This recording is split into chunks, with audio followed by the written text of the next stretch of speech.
Hello, my name is Dr. Jacqueline Renishek. I'm with DTP-Leadership Group. This is Hot Topic Bold Talk. Now, what I'm going to talk about in this podcast is all of us have the Constitution in our pocket, but it seems like we've forgotten it. And our democracy is slipping through our fingers, and we need to start paying attention. So that's what this podcast is about. I think it's important for each of you to listen to it because I think I have some really good ideas. And I'm probably going to be describing how you feel right now and what's happening in America. So let me introduce it by saying I think Americans are screaming. Uh, it's not because they disagree about taxes. It's not because they disagree about the budget. It's not because political parties have somehow discover a new way of getting to resolve the differences philosophically that we have. Americans are screaming because millions of people increasingly believe the rule of democracy itself is being rewritten in real time. Now, across the country, ordinary people are watching court decisions weaken voting protections that have been in with us generations. Many people have fought and died for these voting protection rights. They are watching legislatures redraw voting districts with surgical precision, designed to preserve political power rather than fair representation. They are watching elections be certified or have certification battles that are creating difficulties. And they are watching extremist rhetoric become mainstream, and they are watching a former president, a man who attempted to overturn an election, trying to dominate one of the America's major two political parties. So that's what I think all of us are thinking. That's what I think all Americans are doing. Progressive, you can see Trump's the polls on Trump are massively reduced in any approval for him. So many Americans no longer feel they are arguing over policy because they're not. Everything is about politics and about the Republican Party and its effort to take over anything so they can control our country. Now, the Supreme Court, once viewed as the ultimate guardian of constitutional rights, is now increasingly seen by millions, including myself, as a driving force behind the erosion of these protections. The National Democratic Redistricting Committee warned bluntly that the fallout for SOTUS is getting worse. SOTUS is getting worse. The Supreme Court is doing things that will destroy the representation equality that existed before their current decision. And millions of Americans disagree with their decision. I believe the rights of people are assumed to be permanent, yet they are very fragile. Another article written by Haley Stevens carried a simple but emotional, powerful title, I'm Furious. That fury is spreading across America. There are people that are furious that politicians increasingly choose their voters instead of voters choosing their representatives. Let me say that again so you can hear it and be very clear. People are furious that politicians increasingly choose their voters. That's how redistricting impacts the voting rights.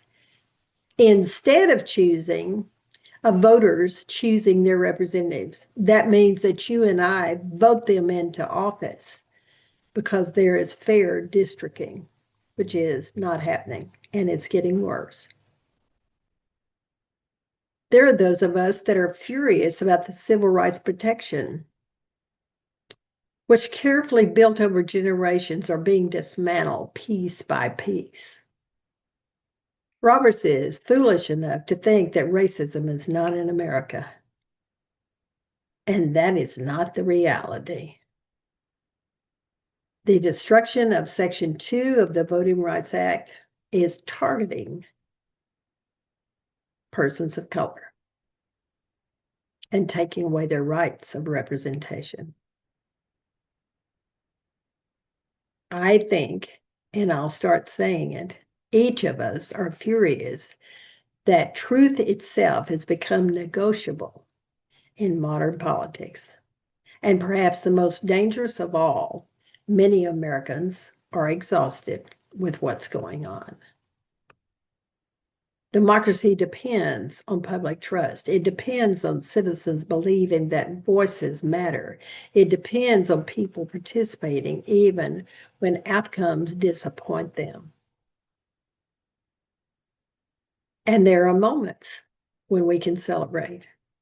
Here in Pearland, Texas, we have, after many, many, many years, a mayor who's African American, male, highly qualified, and a Democrat.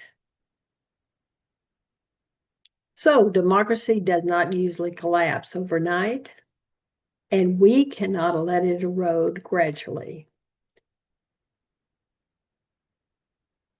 We can watch when institutions lose their legitimacy and they are weakened.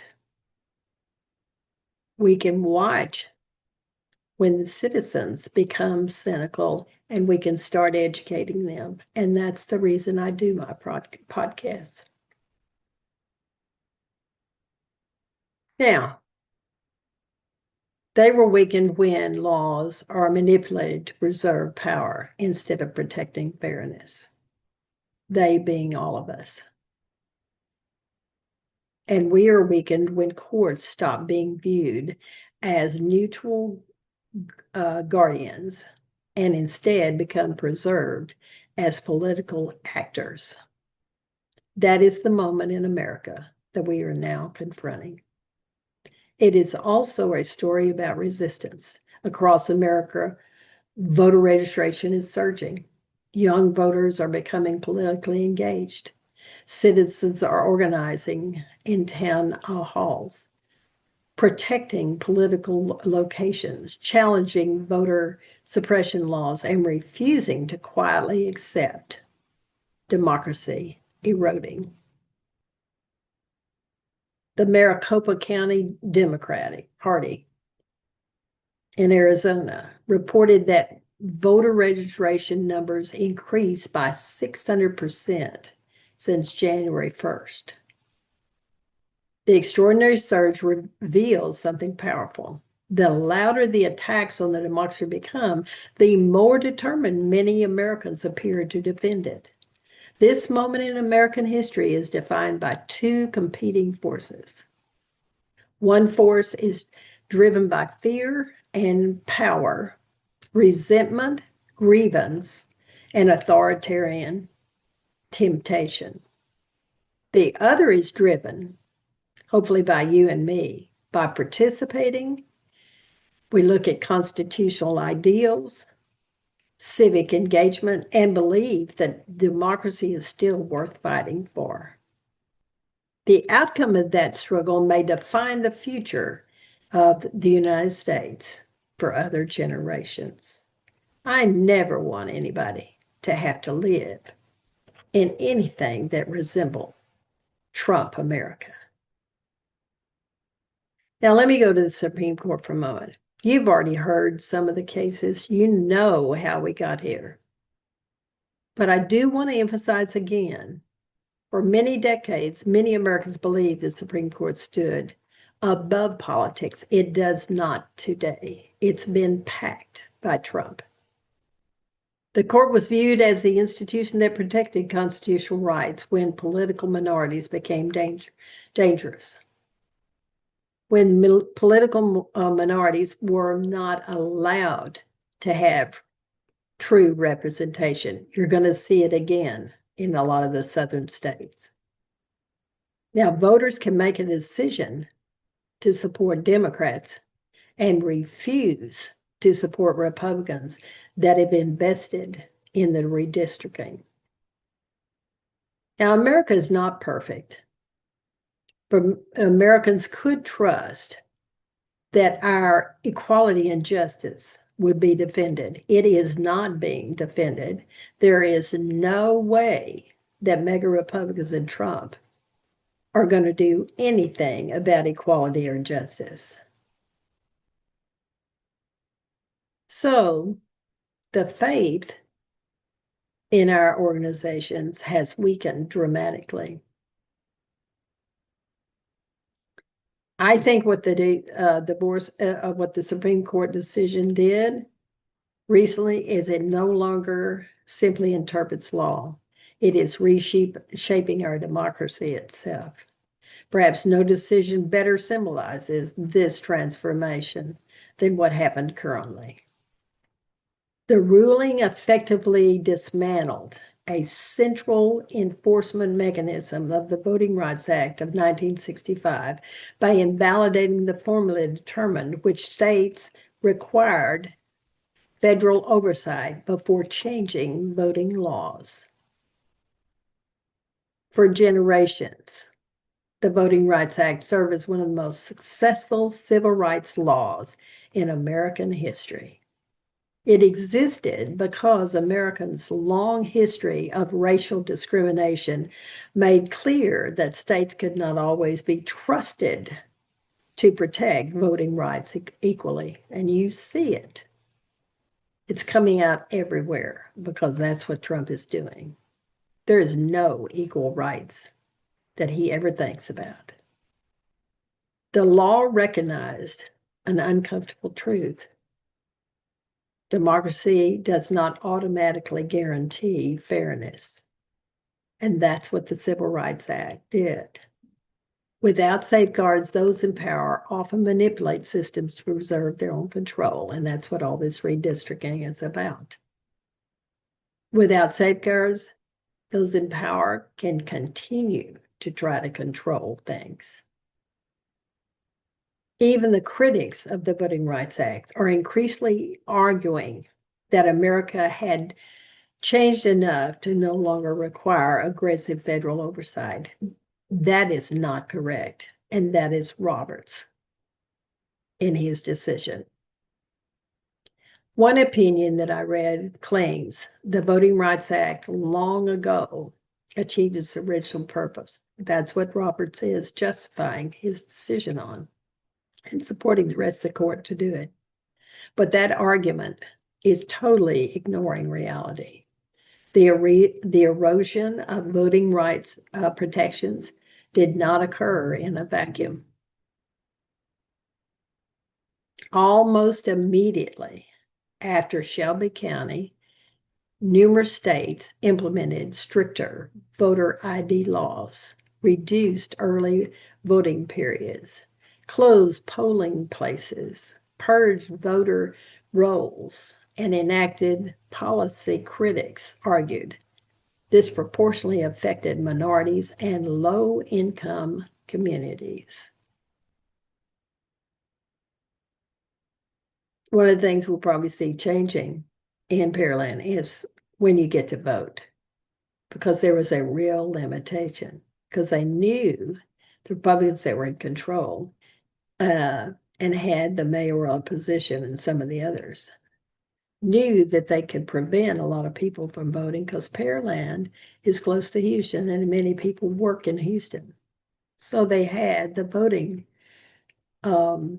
polls open from 8 until 5.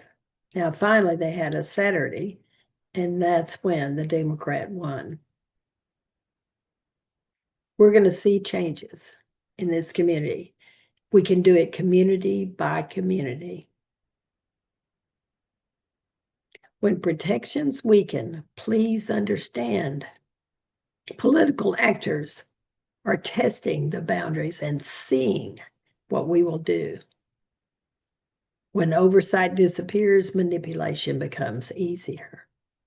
Supporters of these laws often defend them as necessary for election integrity, and I think that's very true. Widespread voter fraud remains rare, so all of Trump's yelling about it is not true. It's a part of all the lies that he tells. The largest danger, I think, facing modern America is not fraudulent voting. It is the systematic effort to shape who gets to participate in our democracy. The Supreme Court's rule in enabling these changes has become central to public concern. The court's conservative majority has repeatedly issued decisions limiting federal authority over elections while expanding the power of state legislatures. This matters enormously because democracy depends on fair access. If participation itself becomes restricted, then elections may remain technically legal while becoming substantially unequal.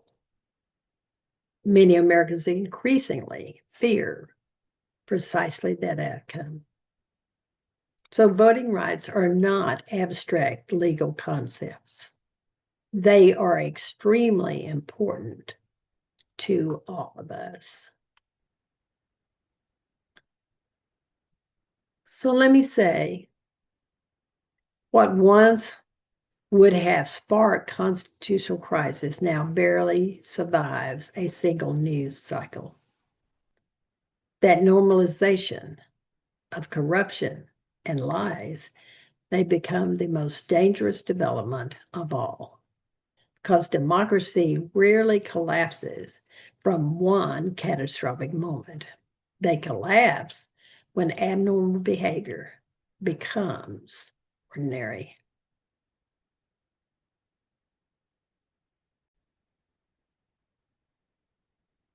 So I want to talk more about gerrymandering and the manipulation of representation.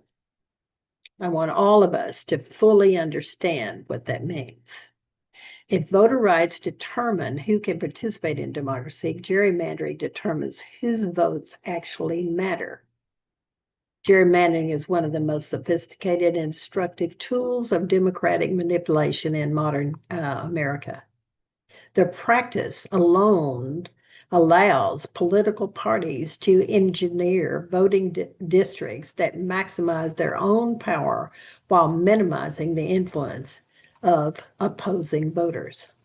In effect, politicians choose their voters instead of voters choosing their politicians. And I have repeated that phrase several times to get you to clearly understand what happened. Now, the Virginia Supreme Court redistricting controversy reported by the Virginia Pilot highlighted how deeply contested these battles have become. Election certification disputes and district challenging increasingly dominate state politics because representation itself is now a battleground. At first glance, redistricting may appear technical and boring, but its consequences are enormous. District lines determine congressional control, state legislative power, public policy priorities, and ultimately the balance of democratic representation. A party can receive fewer total votes statewide while still maintaining overwhelming political control through carefully engineered districts. That reality fundamentally distorts democratic accountability. Gerrymandering also contributes to extremism. When districts are designed to heavily favor one party, politicians no longer fear general elections. Instead, they fear primary challenges from ideological extremes. That dynamic rewards polarization Compromise becomes politically dangerous. Moderation becomes weakness. The result is a political environment where outrage and extremism increasingly dominate public discord. America's seen direct manipulation before. Following Reconstruction, Southern states used racial gerrymandering, intimidation, literacy tests, and violence to suppress Black political participation. The Voting Rights Act was designed precisely because history demonstrated that democracy could be manipulated systematically. So we cannot forget our history in America because it is happening now again. Yet many of these same structural dangers are reemerging in modern form. Today's suppression efforts may appear more sophisticated and less openly racist than the Jim Crow laws. But the underlying objective often remains the same: preserving political power by limiting and diluting participation. That's what the Supreme Court did. It increased the difficulty to challenge partisan gerrymandering in federal courts. This effectively leaves many states free to manipulate district maps with minimal judicial oversight. For millions of Americans, this creates the terrifying impression that elections are being shaped long before ballots are cast. And when Americans begin believing outcomes are structurally predetermined, trust in democracy deteriorates rapidly. That loss of trust becomes fertile ground for authoritarian movements.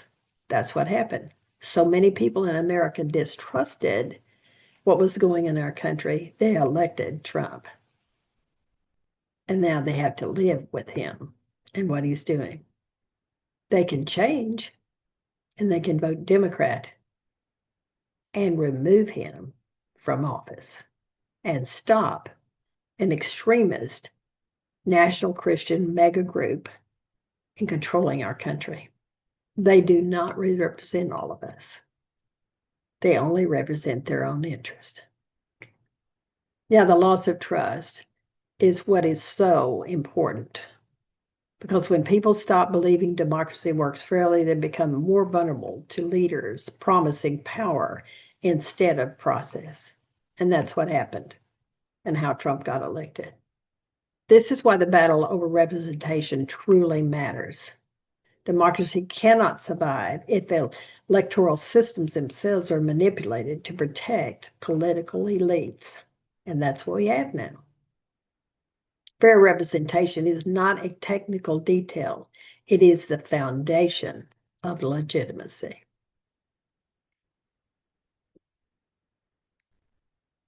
Now, let's talk about Trumpism and the normalization of authoritarian politics. Donald Trump did not create every problem facing American democracy, but he accelerated many of them dramatically. Trump transformed political behavior that once would have been considered disqualifying into acceptable and sometimes celebrated. Election denial, attacks on judges, threats against journalists, conspiracy theories being supported, open hostility toward democratic institutions, all becoming normalized during and after his presidency. Even after attempting to overthrow the 2020 elections, Trump remains the dominant figure in the Republican Party. And realize something. His taking the Georgia votes from 2020 is just another game. He's going to try to prove without a doubt, and it's going to be, we're going to have to confront it, that he won Georgia, and therefore it was not a fair election in 2020. That's what's coming. That reality also continues to alarm both domestic critics and international allies. Our international allies are less allies of ours due to Trump's behavior. The other thing is they are horrified. I've read articles about how European countries are amazed that there could be anything like gerrymandering because they don't use it. Now, they did in Turkey, but that authoritarian is out of office. The Washington Post reported that several European right-wing leaders are increasingly distancing themselves from Trump. Why? Because Trumpism has become associated globally with instability, extremism, democratic chaos, and authoritarian rhetoric. European leaders understand something many Americans still struggle to fully grasp. When the United States disables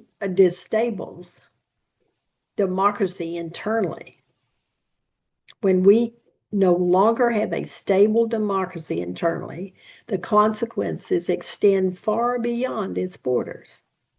For decades, America promoted itself as a model of democratic stability. That image has weakened significantly because of Trump. The July 6th attack on the Capitol shocked most of the world.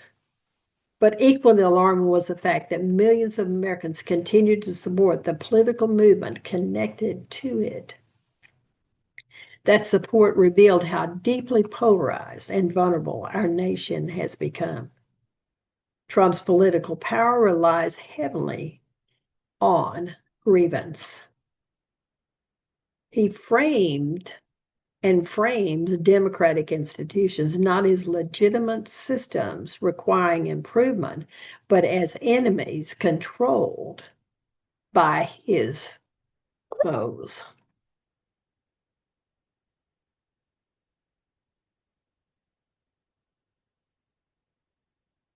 I think that we mentally are increasingly knowing we need to redefine our modern democratic process in America. Unfortunately, Trump also demonstrates how personality cults can overshadow constitutional principles. Loyalty to the individual becomes more important than loyalty to democratic norms. That shift is profoundly dangerous. What happened in the Indiana midterms is tragic. He didn't like what was happening. Indiana wouldn't redistrict and support him. And so he ran some people against the individuals that stood for not redistricting Indiana, and some of them lost the election. People are not educated sometimes. They do not understand what the danger is.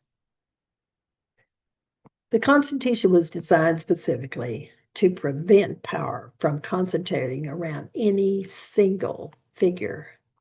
America's founders feared authoritarianism intensely. They understood the democracies could be manipulated by charismatic leaders exploiting public fear and division. That is why constitutional limits, institutional checks, and civic participation were considered essential. Yet today, many Americans fear those safeguards are weakening. The courts appear politicized. Congress appears dysfunctional. Public trust in media has collapsed, and political violence is increasingly discussed openly. The result is a climate of democratic anxiety unlike any America that has been experienced in our history. What makes this moment particularly dangerous is not simply extremism itself. It is the exhaustion that occurs with this kind of leader. Authoritarian movements often succeed when democratic populations become too tired to resist. That's not what's going to happen in America. You see the resistance. We saw it in the Pearland community. When people stop believing institutions can improve, when cynicism replaces participation, when outrage becomes permanent background noise, that exhaustion now penetrates much of American society, and yet resistance continues. That resistance matters profoundly because authoritarian ultimately, they depend on public surrender. Indiana didn't surrender. They didn't want to redistrict. Sadly enough, Trump had enough money and enough power that he impacted some of those that had supported no redistricting in Indiana. Now, let me talk about the public anger, exhaustion, and the new resistance. Despite the anxiety, millions of Americans are refusing to surrender quietly. Across the country, voter registration efforts are accelerating. Grassroots organizations are mobilizing communities. Young voters are becoming politically active, as I've said before, and women, minorities, immigrants, and first-time voters increasingly recognize that participation itself has become an act of democratic defense. I've already told you about what's happening in Maricopa County in Arizona. That surge reflects more than political enthusiasm. It reflects alarm. Citizens participate most intensely when they believe fundamental rights are threatened. History repeatedly has demonstrated that pattern. The civil rights movement emerged because millions understood democracy was being denied systematically. Women's suffrage movements emerged because exclusion became intolerable. Labor movements emerged because economic inequality threatened human dignity. Now we have a new generation, which is becoming politically engaged because democratic stability itself feels uncertain. Young Americans in particular are inheriting a country defined by political chaos, economic insecurity, misinformation, and institutional distrust. Yet many are responding not with apathy, but with activism. They are organizing locally. They are running for office. They are registering voters. They are attending school board meetings, defending libraries, protecting marginalized communities, demanding accountability. This matters because democracy survives through participation. The Constitution alone cannot protect freedom. Courts alone cannot protect freedom. Politicians alone cannot protect freedom. Only engaged citizens can do that. Public outrage has historically driven democratic reform, the abolition movement, the civil rights legislation, women's voting rights, labor protection, marriage equality, all emerged because ordinary people refused to quietly accept injustice. The current movement may become another such turning point. The louder attacks on democracy become, the more many people appear determined to fight back. That resistance is not guaranteed to succeed, but it demonstrates something essential. Large numbers of Americans still believe democracy is worth defending. And I personally think we will be successful. So what I want to talk about, what does citizenship really mean? One of the most moving articles that I read was one that Angel Iruna, the deputy chief of staff to President Bill Clinton, wrote. The article was entitled, "A Moment We Won't Forget."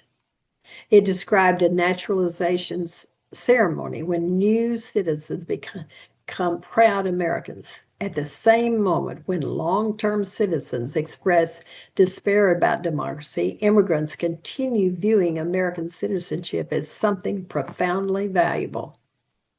That contrast is deeply emotional, because for millions around the world, America still represents possibilities: freedom, opportunity, participation, constitutional protection, and hope. Yet inside the United States, many Americans increasingly fear these promises are weakening. The contradiction is painful. New citizens are embracing democratic ideals while established political forces undermine democratic access. That reality raises an uncomfortable question. What does citizenship actually mean? Citizenship is not simply a legal status. It is a participation in a democratic experiment that has been going on for 250 years. It is the belief that all Americans deserve equal political voice. It is the understanding that freedom requires responsibility and it requires civic knowledge.